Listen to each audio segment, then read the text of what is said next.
کبھی سوچا ہے کہ 20ویں صدی کے شروع میں ادب میں اچانک اتنی عجیب اور تجرباتی تبدیلی کیوں آئی؟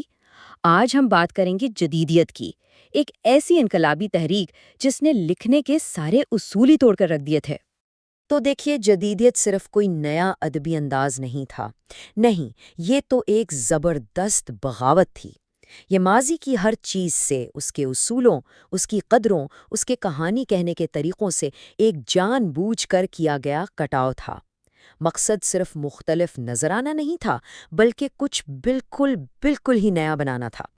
اور اسی جذبے کو عزرا پاؤنڈ نے بس 3 لفظوں میں سمو دیا: اسے نیا بناؤ۔ یہ جدیت پسندوں کا نعرہ بن گیا۔ یہ صرف ایک جملہ نہیں تھا، یہ ایک مشن تھا، ایک ایسی دنیا کے لیے ایک نیا فن تخلیق کرنا جو اب پہلے جیسی نہیں رہی تھی۔ تو آخر یہ جدیدیت تھی کیا؟ سادہ لفظوں میں یہ 19ویں صدی کے آخر اور 20ویں صدی کے شروع کی ایک ادبی تحریک تھی۔ اس نے وکٹورین دور کے منظم، اخلاقی اور پریڈکٹیبل ادب کو بالکل مسترد کر دیا۔ اور مقصد صرف الگ کہانیاں سنانا نہیں تھا، نہیں، بلکہ کہانی سنانے کا جو پورا طریقہ تھا نا، اسے ہی بدل دینا تھا۔ اچھا، تو آج ہم کیا دیکھنے والے ہیں؟ سب سے پہلے ہم یہ جانیں گے کہ آخر یہ تحریک شروع ہی کیوں ہوئی، وہ کون سی عالمی تبدیلیاں تھیں جن کی وجہ سے اس کی ضرورت پڑی۔ پھر ہم ان انقلابی ادبی تکنیکوں پر نظر ڈالیں گے جو ادیبوں نے استعمال کی، اس دور کی کچھ اہم آوازوں سے ملیں گے، اور آخر میں امتحانات کی تیاری کے لیے ایک چھوٹی سی گائیڈ بھی ہے۔ تو سوال یہ اٹھتا ہے کہ آخر ادیبوں نے اچانک سارے اصول توڑنے کا فیصلہ کیوں کر لیا؟ جواب سادہ ہے، کیونکہ ان کے ارد گرد کی دنیا خود ٹوٹ رہی تھی۔ جدیدیت کا فن دراصل ایک بحران زدہ دنیا کا سیدھا رد عمل تھا۔ WB ییٹس کی یہ لائن اس دور کی روح کو جیسے پکڑ لیتی ہے، ایک گہرا احساس کہ دنیا کی بنیادیں ہی ہل گئی ہیں۔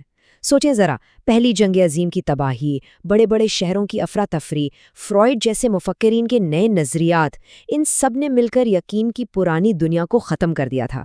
اور اس کی جگہ کس نے لی؟ بے چینی اور اضطراب نے۔ یہ سب شروع ہوا 19ویں صدی کے آخر میں، جب صنعتی شہر تیزی سے بڑھ رہے تھے۔ پھر فرائڈ آئے اپنے لاشعور کے انقلابی نظریات لے کر۔ پھر آئنسٹائن نے کائنات کے بارے میں ہمارا پورا تصور ہی بدل دیا۔ اور پھر ان سب کے اوپر پہلی جنگ عظیم کا وہ ناقابل تصور صدمہ۔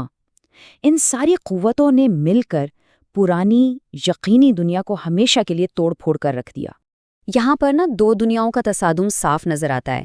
ایک طرف ہے وکٹورین دور کا یقین، استحکام اور سماجی ہم آہنگی، اور دوسری طرف ہے جدیدیت کی مایوسی، بیگانگی اور ایک بکھری ہوئی ذات کا احساس۔ مطلب ہر وہ چیز جو پہلے ٹھوس لگتی تھی، ترقی پر ایمان، واضح اخلاقی اصول، ایک مستحکم شناخت، اب سب کچھ سوالوں کے گھیرے میں تھا۔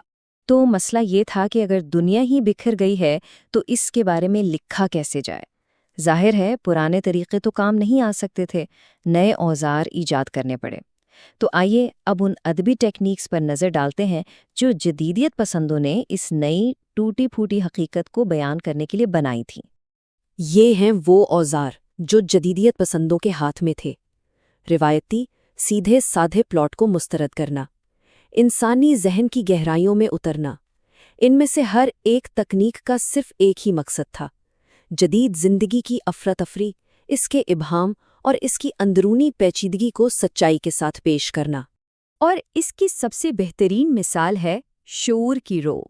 جیمز جوائس اور ورجینیا وولف جیسے لکھاریوں نے اس ٹیکنیک کو استعمال کیا تاکہ وہ ہمیں سیدھا اپنے کرداروں کے ذہن کے اندر لے جائیں، جہاں خیالات کسی منطقی ترتیب سے نہیں بلکہ آزادانہ طور پر بہتے ہیں، بالکل ویسے ہی جیسے ہمارے اپنے ذہنوں میں ہوتا ہے۔ اچھا، تو اس پوری تحریک کے پیچھے کون لوگ تھے؟ یہ کوئی چھوٹا موٹا محفوظ گروپ نہیں تھا، نہیں، جدیدیت ایک عالمی تحریک تھی جس میں دنیا بھر سے بالکل مختلف آوازیں شامل تھیں، اور ہر کوئی اپنے اپنے منفرد انداز میں جدیدیت کے چیلنجز کا جواب دے رہا تھا۔ اور یہ تنوع سمجھنا بہت ضروری ہے۔ دیکھیں، ایک طرف تھے ٹی ایس ایلیٹ اور ورجینیا وولف جیسے یورپی جدیدیت پسند۔ وہ جنگ کے بعد کی مایوسی اور روحانی بحران سے لڑ رہے تھے۔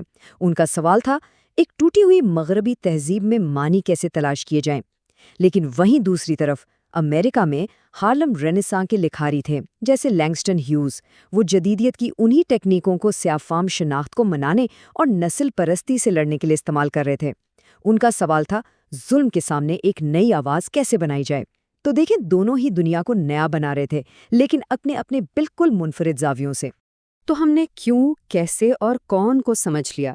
اب وقت ہے کہ اس سب کو ایک ساتھ جوڑیں اور اسے ایک ایسی عملی گائیڈ کی شکل دیں جو ان تمام خیالات کو سمجھنے میں مدد کرے۔ یہ ٹیبل بہت کام کا ہے۔ یہاں صاف نظر آ رہا ہے کہ ذات کا بحران جیسا بڑا تصور شعور کی روح جیسی ٹیکنیک سے کیسے جڑا ہوا ہے۔ یہ تعلق ہی سب سے اہم ہے۔ جب بھی کسی جدیدیت پسند تحریر کا تجزیہ کریں تو خود سے یہ سوال پوچھیں، لکھاری اس خاص ٹیکنیک کا استعمال اس خاص خیال کو بیان کرنے کے لیے آخر کیوں کر رہا ہے؟ اور یہی جدیدیت کے تجزیے کا سب سے بڑا راز ہے۔ مصنف کے پیغام یعنی اس کے مواد کو اس کے لکھنے کے انداز یعنی اس کی حیت سے الگ نہیں کیا جا سکتا۔ یہ دونوں ایک دوسرے سے جڑے ہوئے ہیں، لازم و ملزوم۔ اور یہی اس پوری بات کا نچوڑ ہے۔